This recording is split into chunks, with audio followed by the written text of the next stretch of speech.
Good morning, students. Welcome to your online classes. In previous video, we read chapter 3.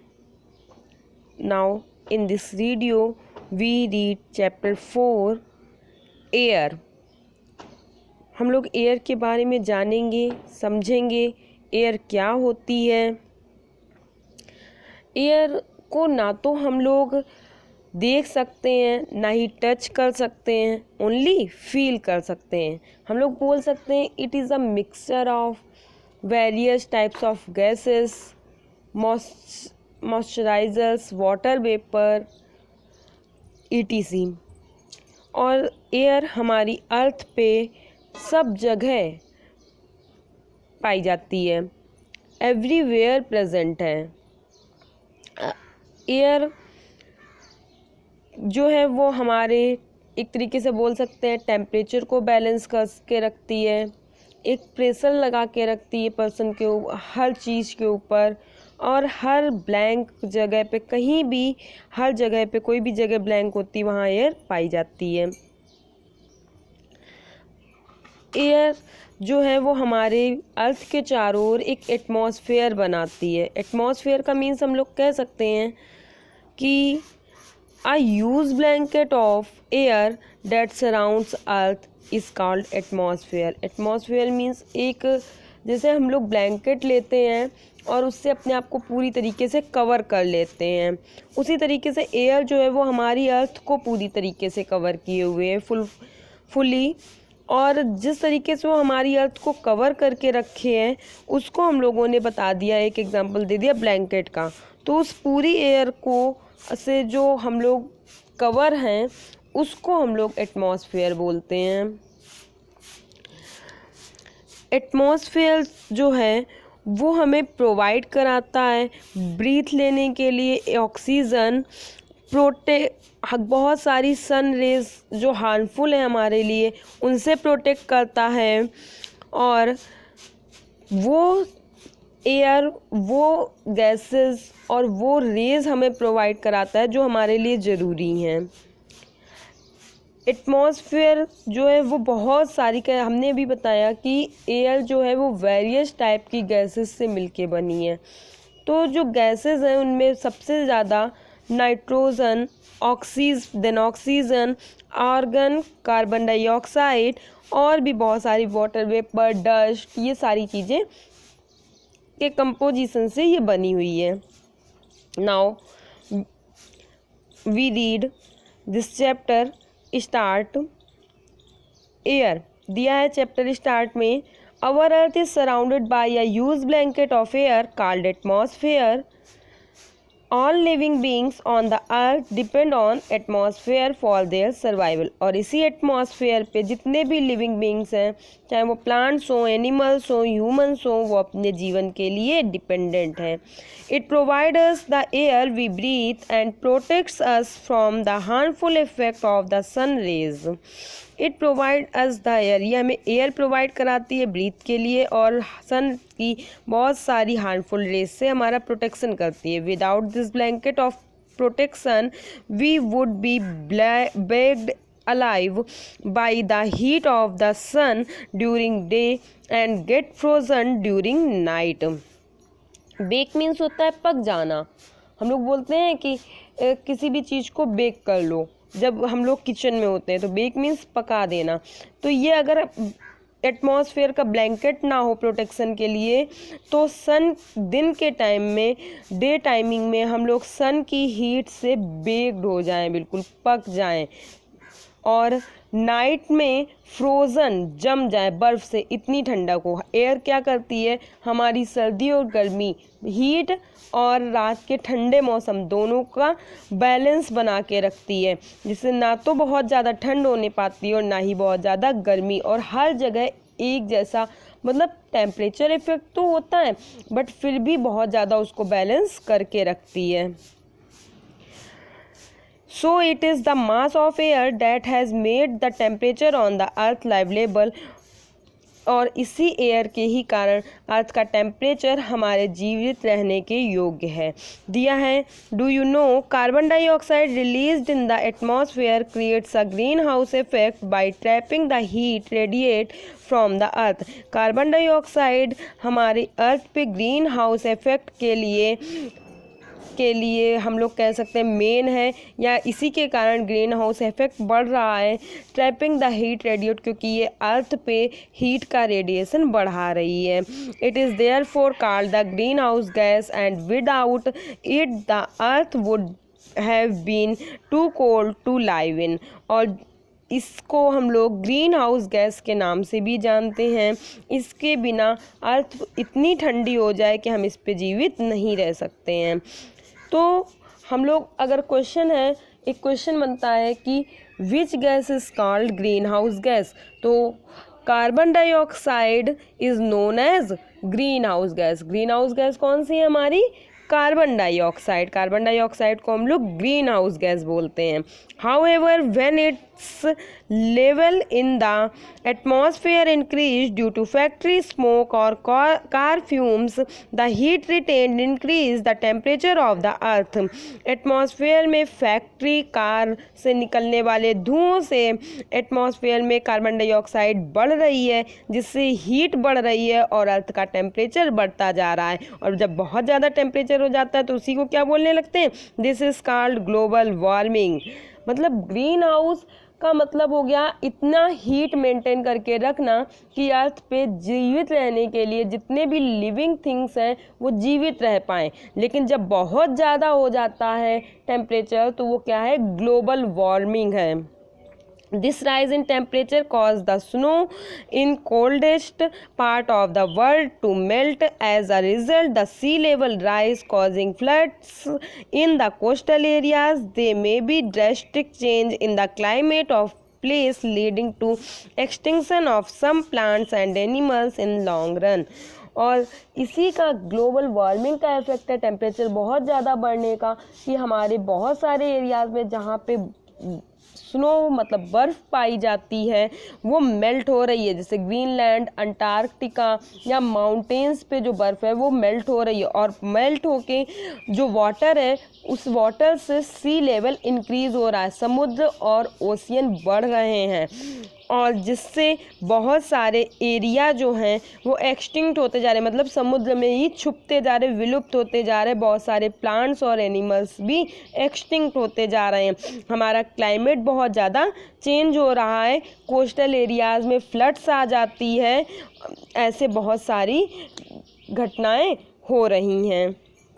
The composition of atmosphere. Do you know that the air we take in while breathing is actually a mixture of many gases? Nitrogen and oxygen are two gases which make up the bulk of the atmosphere. जिस gases का mixture है या atmosphere, उस mixture में nitrogen और oxygen दो ऐसी gas हैं जो बहुत ज़्यादा मात्रा में पाई जाती हैं। Carbon dioxide, helium, ozone, argon and hydrogen are found in lesser quantities। और carbon dioxide, helium, ozone, argon और हाइड्रोजन बहुत कम मात्रा में पाई जाती हैं। इन दिस फिगर देखिए का दिया है नाइट्रोजन 78%, सबसे ज़्यादा मात्रा में जो है वो नाइट्रोजन है, ऑक्सीजन 21%, और अदर गैसेस देखो दी हैं। अदर गैसेस में बहुत सारी गैसेस हैं जिसको हम लोगों ने जल्दी सुना भी नहीं होगा। बहुत सारी ऐसी गैसेस भी हैं टॉक्सिक जिन्हें बोलते हैं, जो हमारे लिए हार्मफुल है, वो भी इन्हीं सब में पाई जाती हैं। डस्ट है, वाटर वेपर है, और भी बहुत सारी ना जाने कितनी गैसेस हैं। उन सब का मिक्सचर केवल 0.04% है।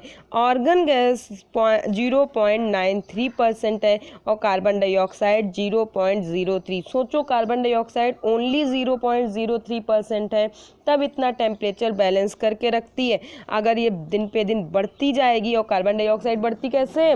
किसी भी चीज़ को जलाने से, किसी भी चीज़ के धुएँ से। अगर ये इसी तरीके से बढ़ती रही तो हमारे अर्थ का टेम्परेचर कितनी जल्दी और कितनी तेज़ी से बढ़ेगा।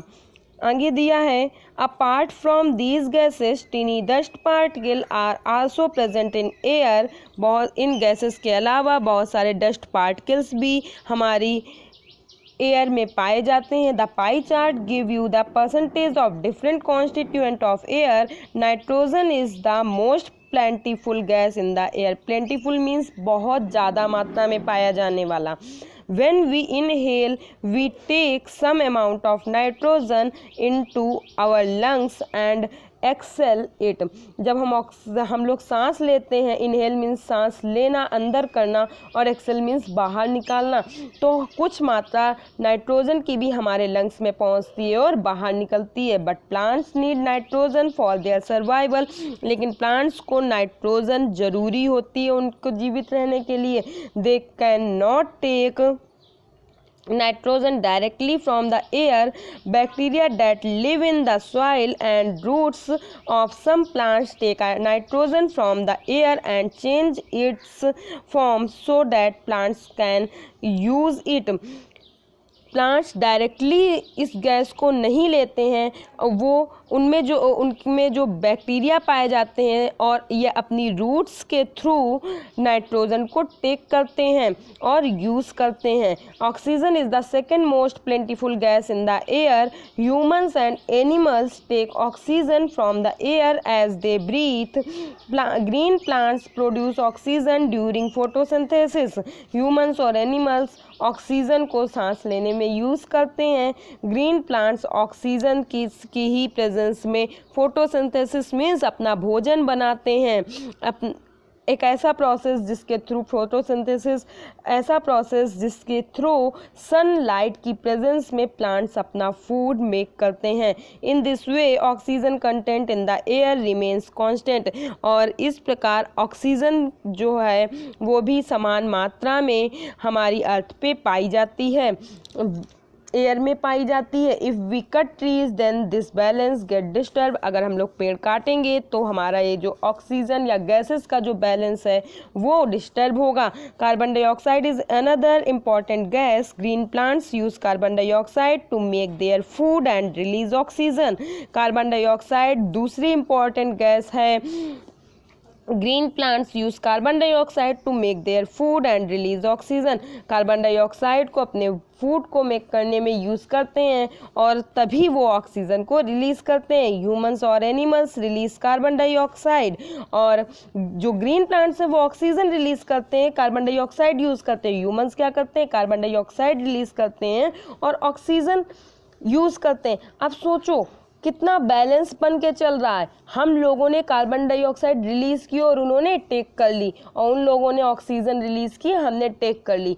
अगर वो लोग पेड़ कट जाएंगे बहुत ज़्यादा तो प्लांट्स से ऑक्सीजन कम मात्रा में रिलीज़ होगी, और ह्यूमंस तो हैं ही बहुत सारे, तो कार्बन डाइऑक्साइड ज़्यादा मात्रा में, तो हमारे एटमॉस्फेयर में कार्बन डाइऑक्साइड की मात्रा बढ़ जाएगी। और कार्बन डाइऑक्साइड की मात्रा बढ़ने से टेम्परेचर इंक्रीज़ होता है, बहुत सारी प्रॉब्लम्स क्रिएट होंगी, ग्लोबल वार्मिंग आएगी, स्नो मेल्ट होगी, सी लेवल बढ़ेगा, न जाने कितनी टाइप्स की प्रॉब्लम्स क्रिएट होंगी।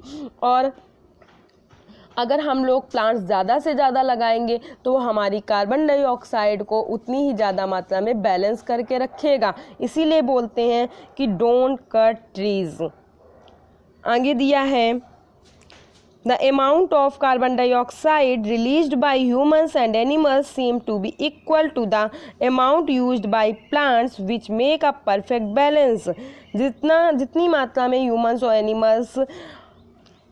एनिमल्स ऑक्सीजन यूज़ करते हैं उतनी मात्रा में प्लांट्स कार्बन डाइऑक्साइड यूज़ करते हैं और एक परफेक्ट बैलेंस बना के रखते हैं। However the balance is upset by burning of fuels such as coal and oil. लेकिन ये बैलेंस डिस्टर्ब होता रहता है कोल और ऑयल के निकलने से, बहुत सारे फ्यूल्स के जलने से, क्योंकि कार्बन डाइऑक्साइड इनसे भी रिलीज़ होती है। They added billions of tons of carbon dioxide into the atmosphere each year. यह हर साल यानी कितनी टन की मात्रा में कार्बन डाइऑक्साइड को हमारे एटमॉस्फेयर में मिलाते हैं। As a result the increased volume of carbon dioxide is affecting the earth's weather and climate. और इसी का रीज़न है, रिजल्ट है कि वो कार्बन डाइऑक्साइड की मात्रा जो इंक्रीज कर रही है वो हमारे वेदर और क्लाइमेट को बहुत ज़्यादा अफेक्टेड कर रही है। Do you know when air is heated it expends become lighter and goes up. जब हम एयर को हीट करते हैं ये फैलती है, हल्की हो जाती है और ऊपर उठने लगती है। Cold air is denser and heavy. Cold air जो है वो घनी होती है, उसके जो पार्टिकल्स होते हैं वो बहुत पास पास होते हैं और हैवी होती है, इसी कारण नीचे होती है। That is why it tends to sink down when hot air rise, cold air from surrounding area rush there to fill in the gap. हम लोग बोल सकते हैं कि ये नीचे दैट इज़ वाई, इसीलिए ये हम लोग किसकी बात करें थे, कोल्ड एयर की। तो cold air that is why, इसीलिए ये सिंक डाउन नीचे बैठी रहती है। और जैसे he when hot air rise, गर्म हवा ऊपर उठती है, तो जब गर्म हवा ऊपर उठ जाएगी गर्म होके तो वो प्लेस क्या हो जाएगा, ब्लैंक हो जाएगा, खाली हो जाएगा। तो cold air from surrounding areas, आसपास के एरिया से कोल्ड एयर वहाँ पे आती है और उस गैप को फिल कर देती है। That is how air circulation take place. और इसी तरीके से एयर सर्कुलेशन चलता रहता है। देन दिया है स्ट्रक्चर ऑफ एटमॉस्फेयर। हमारे एटमॉस्फेयर का स्ट्रक्चर कैसा है। Atmosphere is divided into 5 layers starting from the earth surface. These are troposphere, stratosphere, mesosphere, thermosphere and exosphere. हमारे अर्थ का एटमॉस्फेयर कई सारी लेयर्स से मिलके बना है। लेयर्स को हम लोगों ने उनकी हाइट्स के अकॉर्डिंग, उनके टेम्परेचर के अकॉर्डिंग, बहुत सारे फैक्टर्स के अकॉर्डिंग डिवाइड कर रखा है, क्योंकि अगर उनके फीचर्स अलग अलग हैं तो हम उनको अलग अलग नाम देंगे, नहीं तो हमें पहचानने में बहुत प्रॉब्लम हो जाएगी। These are troposphere, stratosphere, mesosphere, thermosphere and exosphere. Now we read troposphere. This layer is most important layer of the atmosphere. Its average height is 13 kilometer. The air we breathe exists here. Almost all the weather phenomena like rainfall, fog, hailstorm occurs in this layer. Troposphere वो layer है जो हमारे अर्थ की ज़मीन से, हम लोग जहाँ से स्टैंड होते हैं उस जगह से लेके 13 किलोमीटर एबव तक पाई जाती है। और इसी लेयर में हमारी ब्रीथ लेने के लिए ऑक्सीजन भी प्रेजेंस होती है। इसी लेयर में रेनफॉल जैसी बहुत सारी जो फिज़िकल एक्टिविटीज़ हैं, जो हमारी जोग्राफिकल एक्टिविटीज़ हैं, वो सारी भी होती हैं, जैसे फॉग, कोहरा, आंधी, बारिश, ये सारी जो घटनाएं हैं, ओले गिरना, ये सारी घटनाएं ये हमारी इसी लेयर से होती हैं। Then next layer is stratosphere. Above the troposphere lies the stratosphere. Troposphere के ऊपर वाली लेयर स्ट्रेटोस्फेयर होती है। It stands up to a height of 50 kilometre. ये 50 किलोमीटर की हाइट तक पाई जाती है। 50 किलोमीटर हम लोग कहाँ से लेंगे, ज़मीन से ही 50 किलोमीटर ऊपर लेंगे। और अगर सिर्फ स्ट्रेटोस्फेयर की हाइट निकालें तो हम लोग उसमें से 13 माइनस कर देंगे, तो अप्रॉक्स हमारी 37 ऐसे ही अप्रॉक्स इसकी हाइट निकल के आती। लेकिन ज़मीन से 13 किलोमीटर तक ट्रोपोस्फेयर, देन उस ज़मीन से ही 50 किलोमीटर तक एटमॉस्फेयर, स्ट्रेटोस्फेयर, ये ज़मीन से इसकी हाइट है। और अगर हम लोग ओनली स्ट्रेटोस्फेयर की हाइट निकालें तो उसमें से 13 हम लोगों को माइनस करना होगा। This layer is almost free from clouds and associated weather phenomenon, making conditions most ideal of flying aeroplanes.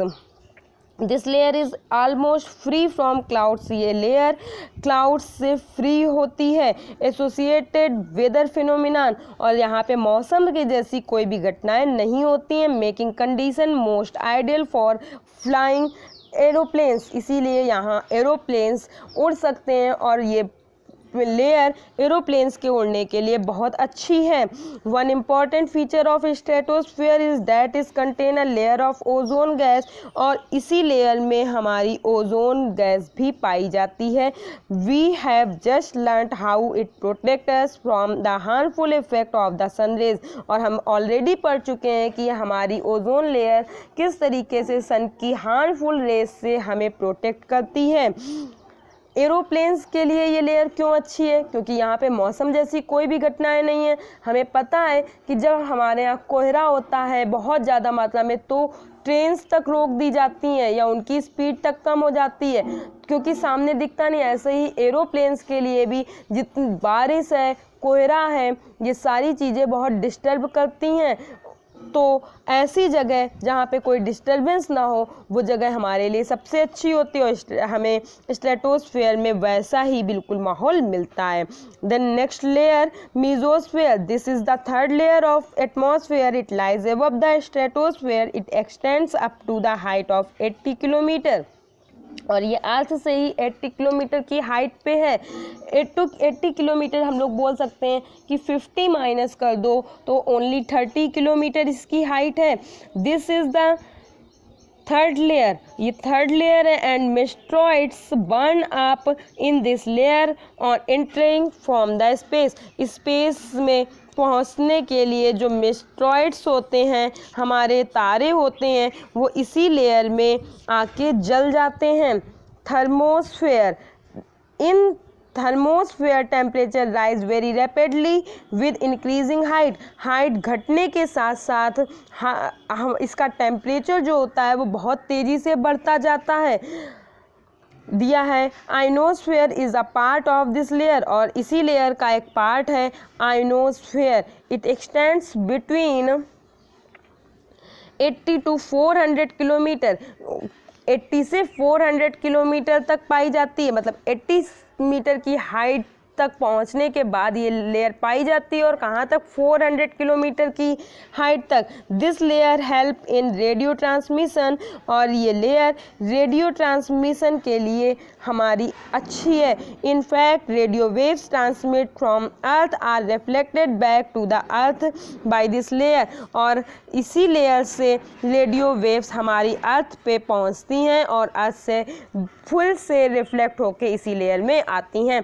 Then exosphere, the upper most layer of the atmosphere is known as exosphere, जो सबसे ऊपर की layer है उसको हम लोग exosphere के नाम से जानते हैं। एक्सोस का मीन्स होता है ये बाहर, तो सबसे बाहरी लेयर एक्सोस्फीयर।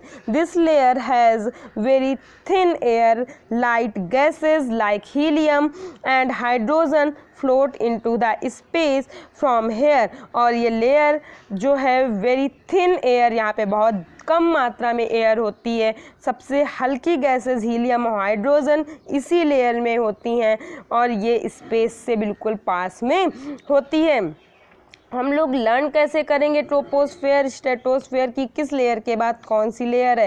तो देखो लर्न हम लोग ऐसे कर सकते हैं कि सबसे पहली लेयर हम लोगों को लर्न कर लें कि वो कौन सी है, ट्रोपोस्फेयर। सबसे पहली ट्रोपोस्फेयर। देन अब हमारी लेयर, हम लोग एरोप्लेन उड़ाते हैं तो यहाँ से उड़ेगा और जितनी हाइट तक डिस्टर्ब करेगा हमारी ट्रोपोस्फेयर में बहुत सारी चीज़ें जो क्लाइमेट से रिलेटेड हैं, वेदर से रिलेटेड हैं, वो उसको डिस्टर्ब करेंगी, तो वो बाहर निकलना चाहेगा और ऐसी जगह पहुंचेगा जहां वो डिस्टर्ब ना करें।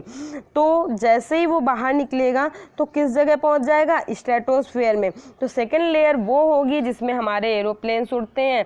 फर्स्ट लेयर ट्रोपोस्फेयर और सेकंड लेयर स्ट्रेटोस्फेयर जिसमें एरोप्लेन उड़ते हैं, और उसके बाद इसी लेयर में हमारी ओजोन लेयर भी होती है, इसी लेयर में ओजोन लेयर होती है। थर्ड,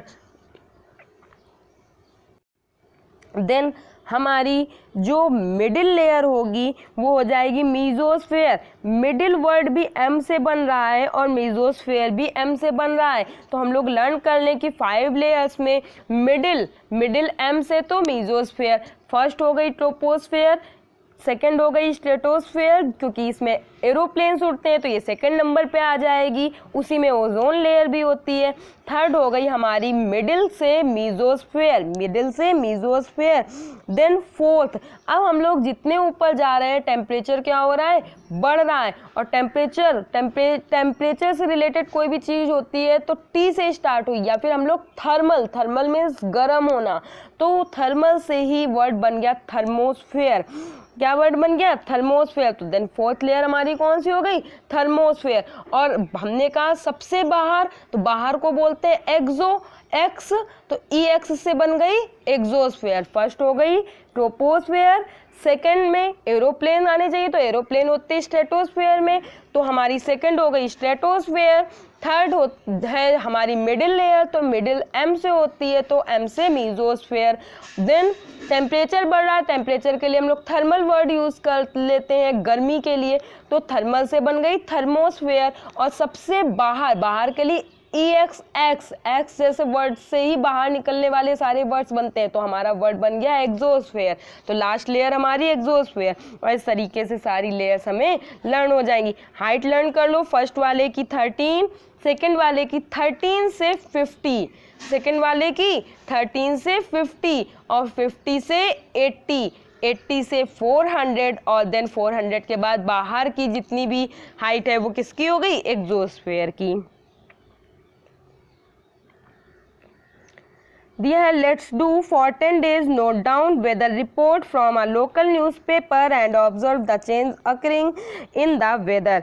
हम लोग लोकल के न्यूज़पेपर से वेदर की रिपोर्ट 10 days की नोट करें और उसमें होने वाले चेंज को देखें। दिया है do you know you will be surprise to know that the earth receives only 1 in 2 billion part of the sun's energy. आप ये जान के बहुत ज़्यादा सरप्राइज होंगे कि हमारी अर्थ सन की एनर्जी का 2 बिलियन पार्ट एक बार में रिसीव करता है। देन है weather and climate, it is going to rain today, will it be bright and sunny today? How many times have we heard this from anxious cricket fans speculating the fate on a one-day match? आज बारिश हो रही है, आज धूप होगी या कैसा मौसम होगा, ये डिपेंड करता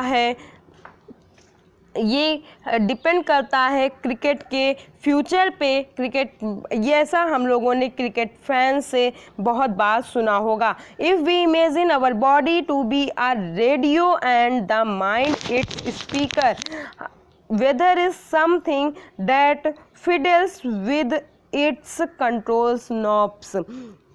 हम लोग ऐसा फील कर रहे हैं कि हमारी बॉडी एक रेडियो है और जो हमारा ब्रेन है वो एक स्पीकर है।